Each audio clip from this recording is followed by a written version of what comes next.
The Charles River Museum's Tuesday Tech Talk series is made possible by a grant from the Lowell Institute and by the support of our museum members. To become a member, visit charlesrivermuseum.org/join. To follow us here on YouTube, click subscribe and hit like if you enjoyed this video.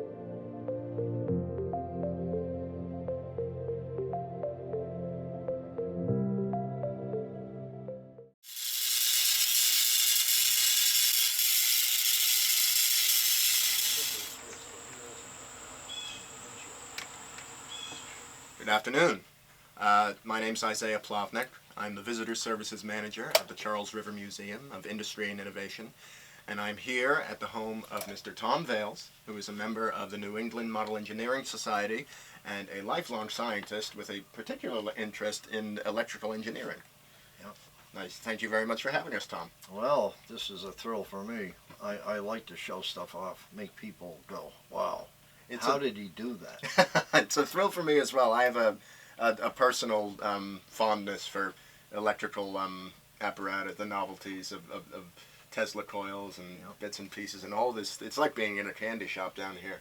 So please tell us a little bit about how, first of all, how you got into this world, this trade, this hobby. Well, I guess you can go back to when I was 4. I was taking things apart at that point, not necessarily getting them back together, but I was taking them apart. Father got me an electric pistol drill when I was 6, had a workbench. I was doing stuff. Relatives would give me little clocks and things. I'd have a ball with it. And I always liked science, especially electricity. And I got my first machine shop job at a place in Waltham called Bergeron Company. It was a Swiss screw machine job shop. And what that means is it used these machines that were made in Switzerland, called Swiss screw machines, that were used to make large numbers of parts for the watch trade. And I'll tell you, I learned one heck of a lot. Patience was one thing I really had to get under control because I had a wicked temper. And, oh yeah. And I was there for about 9 years, and then I worked in other places. Omni Spectra, which made RF connectors. B&W Associates in Burlington made RF connectors. I worked for McPherson Instruments that made lightwave measuring equipment. I was a computer circuit board tech my sophomore year in high school when I worked for DEC. I worked for General Radio Company for 20 years. That was another great job. And all along the way I was picking stuff up about machining, and I got a shot to be the group leader in the experimental machine shop at Genrad, and that was the best job. Genrad, or, well, that was the name they came out with for the stock exchange. It was okay. The General Radio Company. Right. I worked for Radent Laboratories in Stowe, and we did a lot of stuff for Raytheon. Okay, a lot of stuff. In fact, there's stuff we did, you couldn't tell anybody about it. Okay, oh yeah, this is, the government's kind of weird, you know. So I was there for 5 years, and all in the meantime, mind you, I had this down here, and I was making parts on the various machines for customers or for my own stuff. And then I got a job to go work at Suffolk University in the electrical engineering department. I was the laboratory coordinator, and I wound up being there for about 12 years. And all along the way, we're still experimenting, we're still making stuff. You know, you are not limited by your tools, you are limited by your imagination. Tom, of your vast collection, how many of the pieces here are made from scratch, and how many are restored and maintained? Okay. And how do you accumulate them? Greed. No, actually, the old days, men were hunters and gatherers. Well, I'm still hunting and I'm still gathering, and my ex-wife isn't here anymore. So, Tom, tell us about some of the tools and machines you use to maintain and construct your collection. Well, I have 2 lathes. They're both South Bends. This one here is called a South Bend Heavy 10. That says that it's a 10-inch lathe. That's the diameter you can swing over the bed. But the Heavy 10, you can put a rod of stock up to 1 inch in diameter through the spindle. And these are all the collets that I use for different sizes of whatever it is that I'm doing. And it has a collet. I got a collet closer for it, which is a lot better than a hand wheel. It has it's 3-phase power. It has let's see, it has some accessories like a steady rest, face plate, centers, has a taper attachment here on that. So I mean, there's all this, okay, and we'll come back here. Another one of the machines that I use is this guy here, which is a milling machine made by Bridgeport, Connecticut.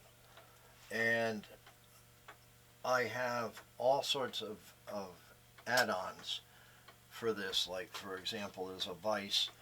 This is called a hard-inch head. It's basically a rotary device so that you could maybe mill flat, make a hexagon or an octagon or whatever. I have a right angle head that goes on here, so if need be I can use that. As like a planer? No, actually it just takes the rotary motion here and turns into the rotary motion here. I see what you mean. And there are times when you may not use it for 10 years, but when you need it, it's there. It takes an awful lot of stuff to make parts.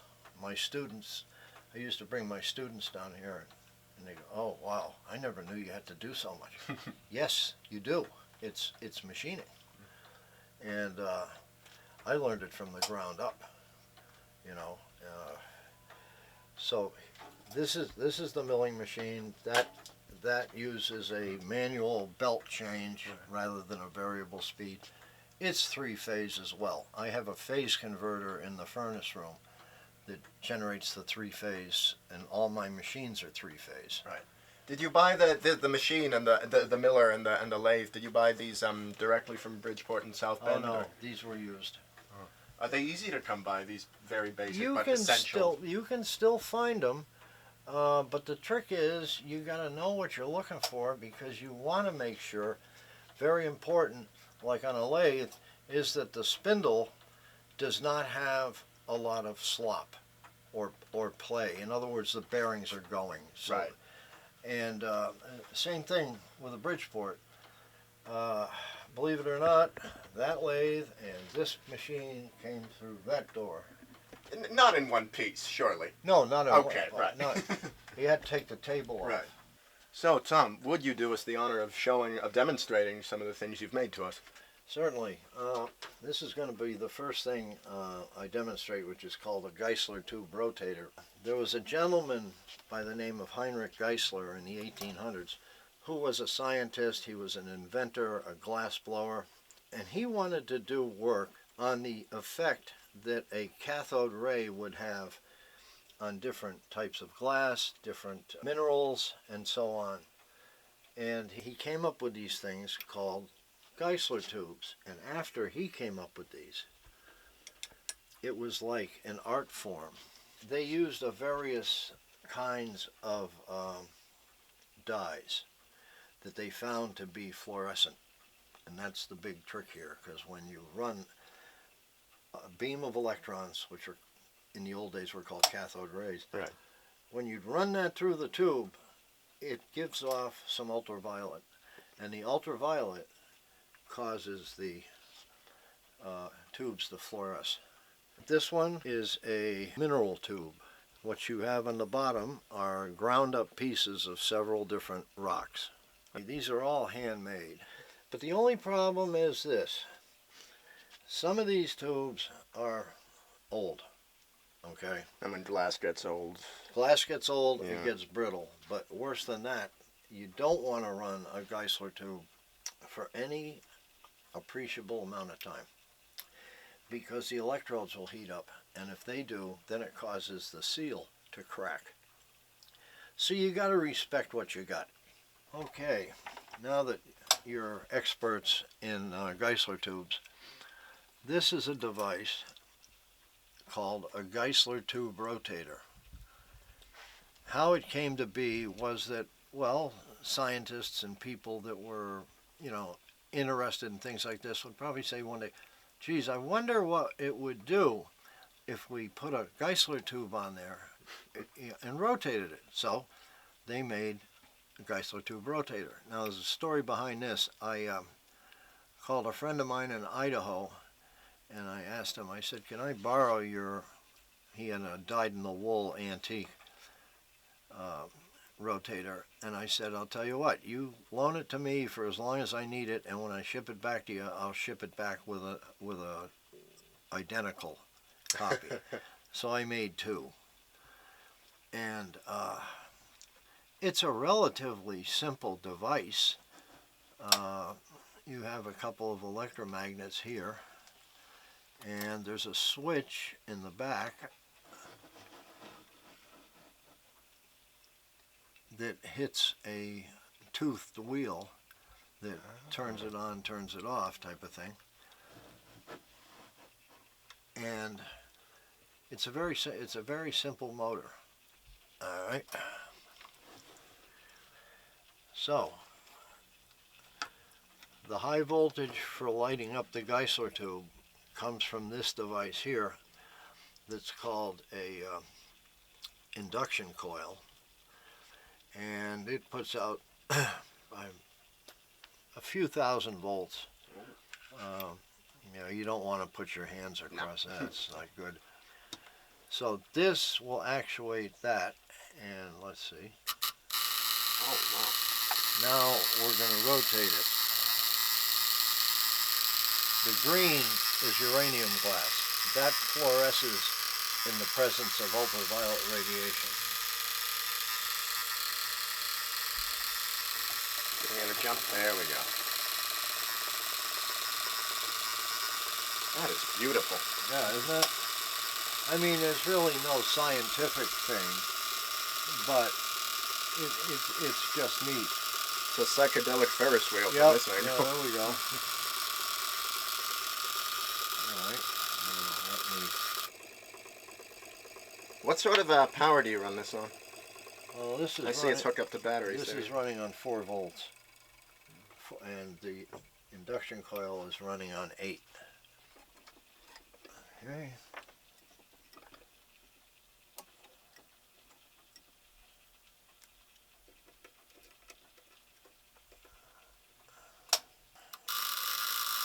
And you notice how part of that spiral has green on the outside. Yeah.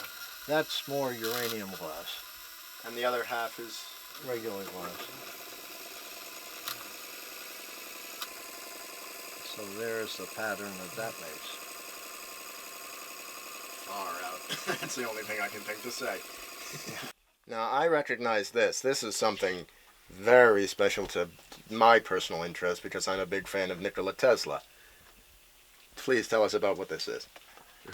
Well, George Westinghouse won the bid to electrify the Columbian Exposition, and Westinghouse was also funding Tesla in a lot of the things he was doing, and it was a spectacle. You could not believe what the work, and then when it's all done and you see everything lit up. Well, this was something that Tesla made called the Egg of Columbus, and it was how to make something, metal, rotate, just using a change in magnetic fields. And Tesla's had an egg shaped, and the trick is it had to be conductive and it had to be fairly light.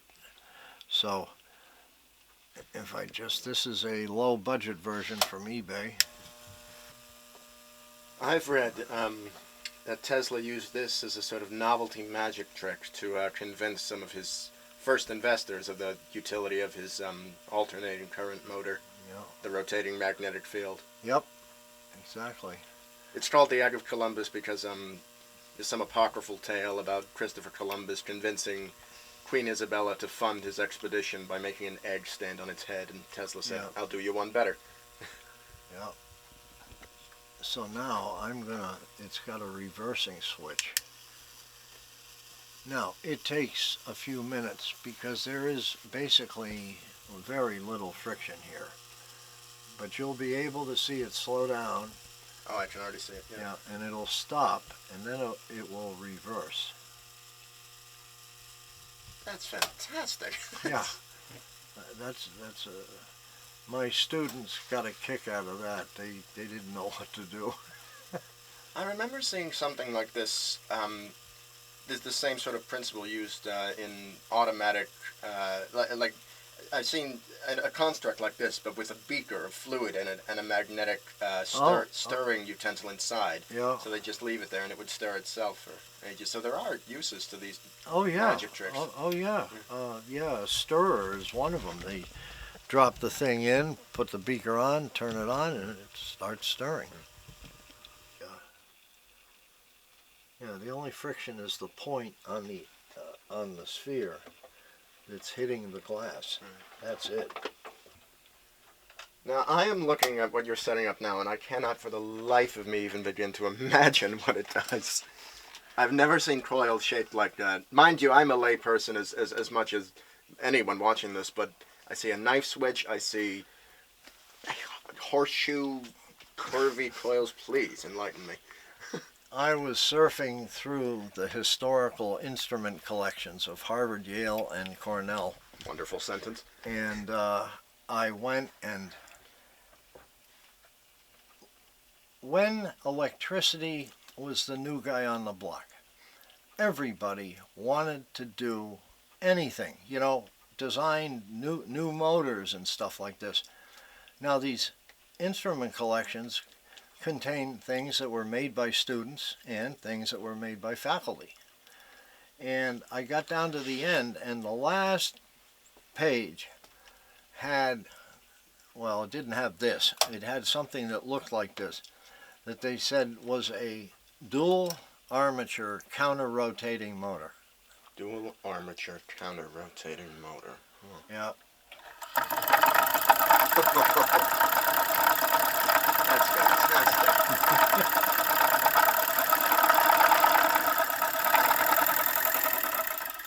That is fantastic. You gotta love the knife switch. Proper mad science, that is. Yeah, I was 2 years old, and the family history says that I identified a knife switch. In what context? I said, "Oh, Dad, look, that's a knife switch." Oh, wow. No. And this colorful thing next to it. Oh, this, yes. Yeah. This was another, what am I trying to say? This was another entry from a historical instrument collection. Now, let's see, I got a plus on this one. All right. Another gorgeous knife switch. Dinner's ready. Breakfast is up. That was one thing. Lunchtime. a lot of them had bells. They would ring. Even without the bell, it's got a lovely whirring noise to it. Yeah. Oh yes. We're big on whirring. And this doesn't have a name. This is just an original. This is just me. But you promised me a surprise. So what's in the box, Tom? All right.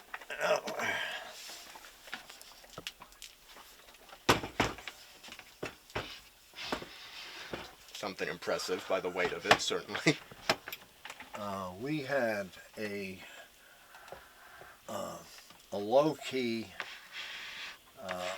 contest in the Tesla group about who could make the smallest operating Tesla coil. Oh, Okay, man. if you made one an inch high, that's not something that you could use. Well, for everyone not in this room, could you briefly explain what a Tesla coil is? Well, that was the invention of Nikola Tesla, and it was a they're a high voltage, low current transformer that, well, if you can say thousands of amps is low current. Relatively. Yeah. So. And he used it in his wireless experiments as a He scared the living daylights out of the residents of Colorado Springs when he went out there in 1899, built a Tesla coil that put out over 100 feet of spark. Right next to the school for deaf and blind children. Yes. So the deaf children might be fine. The blind children, poor.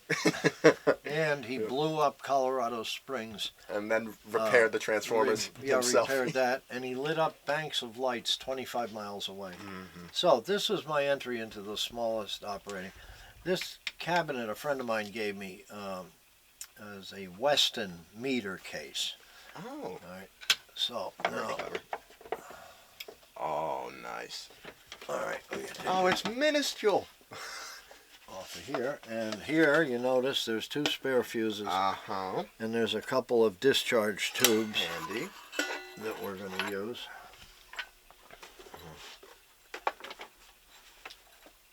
Now, I made a Tesla coil in my basement. Well, in my friend's basement. I have a theater degree. He's a physicist, so he did most of the soldering and calculations. But I was in charge of aesthetics, and I was aiming for something like this: the lovely polished wood, the brass fittings, the old, the antique feel. We take this off of here.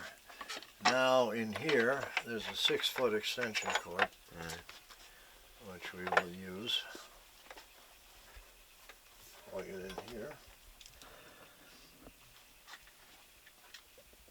It's a funny story. I had been in the hospital for a while back for something called endocarditis, and when I was released from the hospital, my brother and sister wanted to be sure that there wasn't anything that could hurt me in the basement, so they had the fire department come up.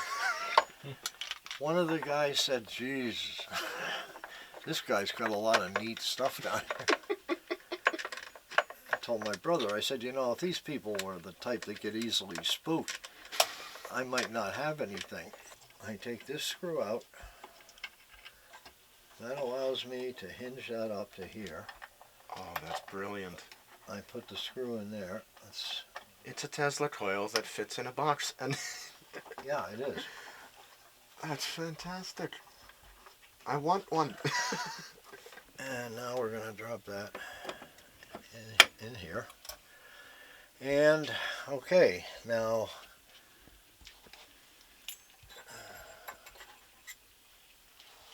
okay, so there's a power on indicator, 2 fuses, a power switch, and the power plug.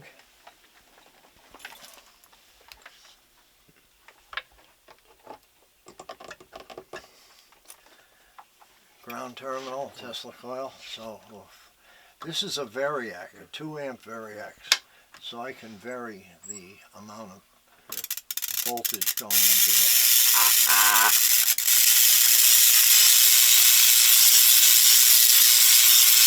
Now, if you design a Tesla coil and you have sparks coming out on the periphery, that means you need a bigger coil.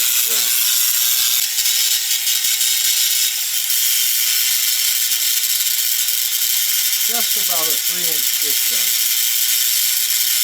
Still, a 3-inch discharge relative to the size of that coil.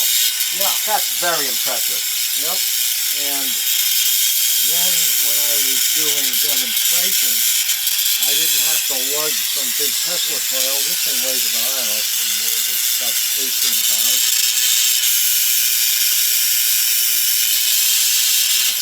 You're used to that. What people watching won't be able to perceive is the smell of ozone produced by the coil. That's right. So I'm gonna mask up for that. It's fine. It can make you a little dizzy.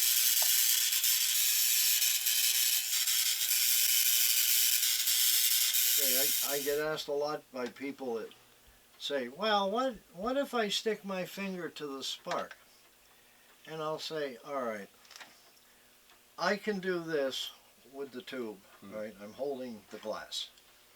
I'm not holding the metal. But if you just stuck your finger and pulled a spark to it, the first thing that would happen is it would burn.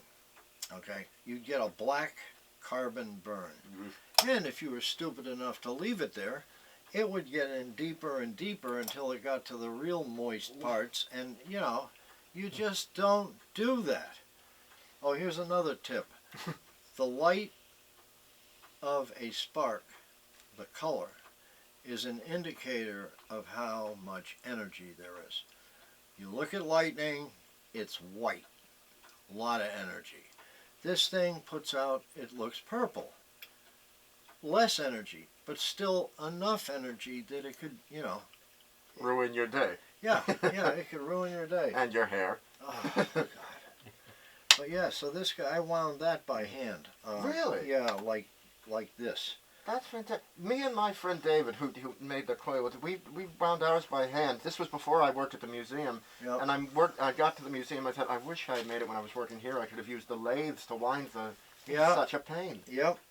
Yep. I have a coil winder I made. It works for small coils, but this one was just like turn it by hand. Winding coils is just not a fun thing. The least part. So for this, this part, the large one, that's the primary coil. Yep. This is the primary. There's the secondary. Secondary. That's the capacitor. Right. The transformer is under here. Is this a static spark gap or a... Yeah, it's on the other. It's kind of difficult to see it. Well, that's a good thing, right? Yeah. You're not supposed to look directly at the spark gap. Oh, here's a. Oh, please, may I? Okay.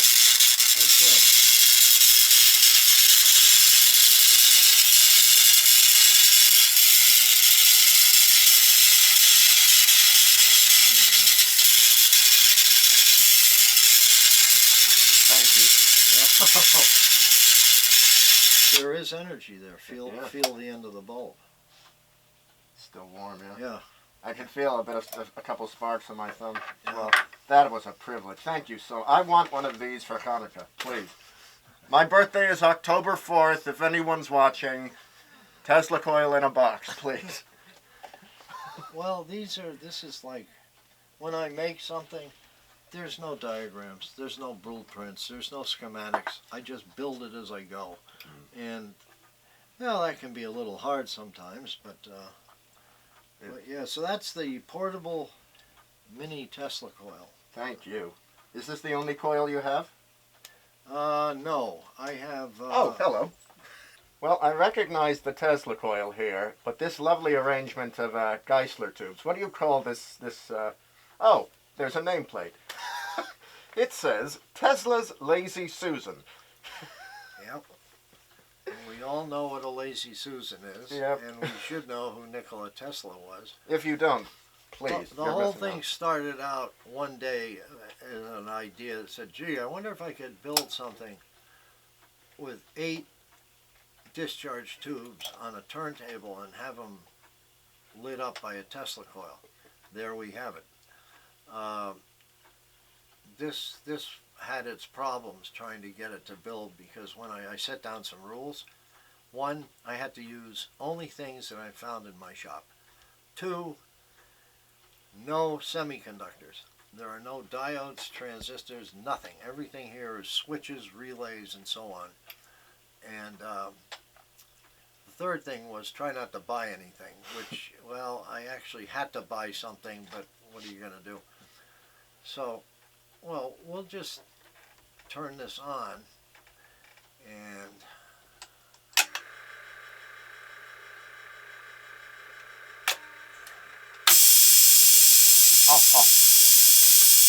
there is no connection between those 2 lights. Of course. This next one. Oh, it's fully automated. This next one coming up is a Geissler tube. Uranium glass again? Yeah, uranium glass. Yep. Then we're coming up to another Geissler tube with more uranium glass. There's that little blue part in between the uranium glass and the larger bulbs. This looks like... Well, this is two in one. It's a string of neon, Ne2 neon bulbs. Oh, wow. And that is a phosphorescent powder tube up there that you're only going to see with the lights out. The next one here is a liquid-filled Geisler tube using fluorescein. Boy, doesn't that light up. Tell me about it. The next one here is a spectrum tube used in laboratories and schools so that you can study the spectra of light. That happens to be for hydrogen. There's a big one here. This is a argon and krypton filled tube a friend of mine made. That one shows up better in the dark. And the There's a copper sleeve in it. Yeah, no, here's the. This one's a killer. He made this one too. This is a neon crackle tube. Oh! What's going on in there is when you initiate the discharge, okay, it happens. But now it's looking for a shorter path to ground, so it moves. That's where you get the flickering and all that. And those are 20,000th diameter glass beads in there. You said it was looking for a way to ground. I remember my middle school science teacher telling me that electricity is lazy. Yes. And will always find the path of least resistance. Oh, yeah. And if you happen to be it, bye-bye. I mean, people have gotten hit by lightning and survived. Others, not really well at all. There was a girl in D.C. playing something called Ultimate Frisbee, and a lightning strike came down near her. It took her years to be able to walk and talk, and yeah, she was a mess. Your body runs on very, very, very small currents of electricity. When you get hit with something, this is the worst way, hand to hand. Right. Goes right through the heart. I think Tesla, every time he gave demonstrations, he told his guests to put one hand behind their back, so not to form a circuit, but going through their heart. You know, one of his friends was Mark Twain. Yeah, Samuel Clemens. There's a famous photo of Twain holding an illuminated tube in his laboratory, and you can see Tesla sort of in the background. Oh, yeah. So, Tom, these inventions of yours, these devices are phenomenal things. What's the process like when you set to work on one of them? Well, I run it through my brain and get the basic layout and things that I want to do. And then, well, it just depends where I want to. Obviously, I have to have a good starting place. You have to go in some logical order. And sometimes you get halfway and go, oh, all right, I shouldn't have done that. So you back up. Then you go forward again. I mean, it's just the inventing process. It's like trial and error in some things, and enormous success with others. it seems to work. Always been into this stuff since 2 years old. yeah, 4 years old. Yeah, I'm 73, so that's 69 years that I've been torturing people. Well, this has been far from torture, Tom. The machining is a big part of it. You know, being able to make things. Well, if you can't make them, you have somebody else make them, then you're not doing it. So it's just an offshoot. Once you get into electricity and mechanical stuff. It's very edifying. Oh yeah. What would you recommend to someone looking to just get started in the field of electrical engineering at a hobbyist stage like this? Well, I'd say if you had an interest to begin with, then what you're going to have to do is work. You're going to have to read, you're going to have to study, you're going to get hands-on stuff, and if you want to do it, you will find a way to do it. And you have to be prepared for the fact that not everything's going to work right out of the gate. Of course. No, not some people expect things to, and you're going to learn how to use tools. You're going to, if you are a person who likes computers, you could become a programmer to program for these big CNC machines, and that leads you, you'd have to have a little bit of mechanical knowledge there to be able to identify the tools and what they do and all this, but that's a growing field in this country. It's stuff like I do here, it's still necessary. There's still a lot of people. You would be really surprised if you knew how many people had a garage or a room on their house where they did this. It's. I'll tell you, I wish I could afford that hobby. I had the time and the patience and those sorts of things. Yeah, well, you can't do it all, and you got to be happy with what you do. I think we should say a word about safety concerns, certainly, because we mentioned patience. That's obviously a vital virtue because if you rush into something like this, we spoke about that's not something you want. Well, and you are a professional, and everything you've demonstrated has been checked and tried. And yeah, as far as safety, in the machine shop, and actually in the electrical lab, okay, when I was at Suffolk, I'd tell my students, all right, you guys, all your rings off. Take your watch off. You got a necklace, tuck it in or take that off.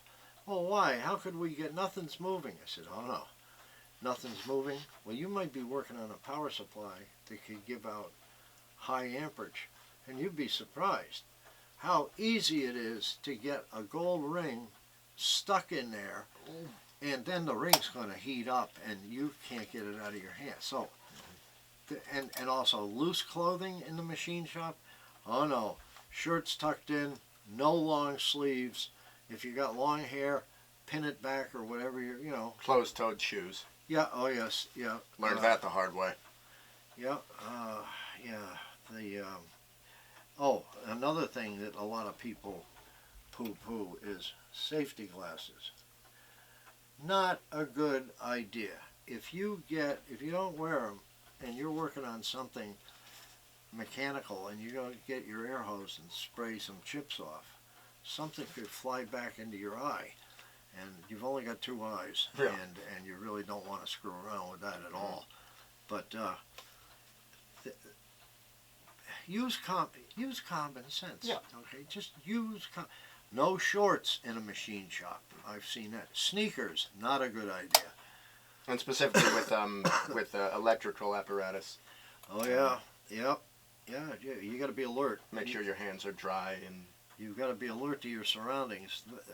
That's why in a machine shop, if they hire a guy who's not too careful, who's always on the brink of having something, you got people working around him that become collateral damage if he screws up and throws a part, comes off a machine. Well, here's one, a guy I used to work for used to say, I've got absolutely no I'm sorry's for any idiot that leaves a chuck key in a drill press or a T-handle in a lathe. Because when you turn that motor on, that thing becomes a missile. Yeah. My grandfather would call someone like that a schlemiel. A schlemiel, yeah. yes. Someone Yeah. who just utter disregard for everyone around him and just liability. So now I got to tell you this. This might, so I'm not making this up. They hired this guy at one shop I worked at, and his job was to drill some 1/4-inch holes through a 1/4-inch piece of aluminum plate. So he's at the drill press. So he brings the handle down, and the thing goes halfway through, and it won't cut anymore. Now, he's not familiar with the fact that you have a stop on the drill press that you can turn in. What does he do? Tell me he doesn't pick up the thing and worse than that. He picked it up like this and held it under the drill when he came down with the drill. The drill went through the metal about 1 inch through his hand. They took him to the hospital. They got him hitched up and fired him 2 days later. No, you can't. You got to be aware of what you're doing and what people around you are doing. And I never. Somebody wants people say, what a wimp. Well, he's worried about that. Yeah. No. That's. So you'd recommend if you wanted to get into this field, networking with people who've been in the field for a while? Oh, sure. Oh, sure. Usually in a shop, if the old timers saw that you had some spunk to you, that you were interested in what you were doing, they'd take all the time in the world and show you anything you want. But if they thought you were just a bag of hot air, they're not going to do. Yeah, they're not going to. Yeah. I mean. So how do you get involved with NEAMS and? I was at their show. The engine show at the museum. The engine show before the COVID. The pandemic, right? Yeah, and I signed up then, and I go to most of the time I go to their Zoom sessions. They got some guys there that have done stuff. This guy Raleigh Stevens, this guy's like, I don't know how old he is. He's retired. Well, he says he's retired, and he's made 2 steamboats. I think he made a Stanley steamer. Oh, and fantastic! Oh yeah, this guy, everything he gets into, and he's got a good attitude. He'll tell you everything, because in one of the meetings things were getting a little slow. So I said, Raleigh, can you tell me how you got started in this? That took care of the rest of the Zoom session. But yeah, some of the things these people make are incredible. I have to say, you can count yourself among them, Tom. And thank you so much for having us over. Oh, my pleasure.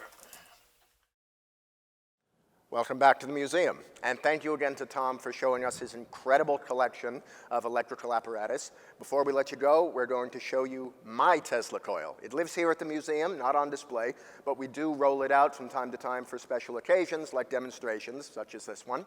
As you can see, it's much larger than Tom's Tesla coils, but it is more crude.